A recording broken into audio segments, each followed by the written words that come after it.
Boy aka, birinchi mavzuga kelganman. Orqamda ko'rib turgan uyingiz boy aka 3 so'tlik, 6 xona, alohida oshxonasi bor, alohida vanna va alohida hojatxonasi. Hozir men sizga uyimizni ko'rsataman boy aka, bu uyimiz tashqi ko'rinishi. Mana shunaqa darvozasi, mana egalar raqami sizga telefon qilib o'zlaring egasi bilan kelishlaring bo'ladi. Narxni aytib o'tib ketaman. Mana bu darvozaxonasi, bitta mashina sig'adigan joy bor. Mana bu tomonda kladovkasi, tomga chiqib ketadigan joyi ham bor ekan, shu otopleniyasi shu yerda turibdi, agabalari. Mana bu yoqda ustki koridorchasi bor. Mana bu yoqda hojatxona, o'ng qo'limizda, chap qo'limizda hammom. Mana bu tomonda oshxonasi, issiq suvi bor, sovuq suvi bor. Mana kuxni garniturlari.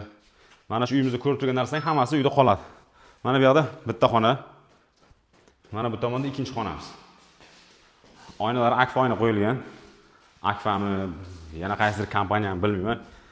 Xullas, oynalari alyuminiy ekan, bu plastik emas ekan. Mana bu hovlisi. O'zining kichkina zilon zonasi bor. Mana bu tomonda yana bitta xonasi bor. Bu yerda o'sha o'zimizda o'zbekcha tapchani bor. Menimcha bu letniy oshxona hisoblansa kerak. Mana shu uyimizda ichkaridan ko'rinishi. Mana asosiy uyga kiramiz hozir.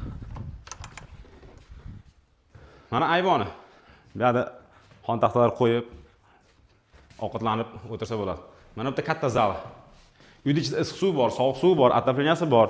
To'g'ri, uyimiz eskiroq uy, lekin yaxshi narxiga arziydi. Uyimiz 3 so'tlik, 6 xona, birinchi mavzeda joylashgan. Narxiga keladigan bo'lsak 55 ming so'rayapti egasi. Albatta egasi sunnatiga o'tib beraman deyapti. Menga aloqaga chiqsalaring deyapti. O'zim klient bilan gaplashib, o'zimni aqsh narxi qilib beraman deyapti. Pastda egasi raqamini qoldiraman. Shuni telefon qilsalaring, egasi sizlarga chiroyli narxga qilib beradi. Ko'rishguncha.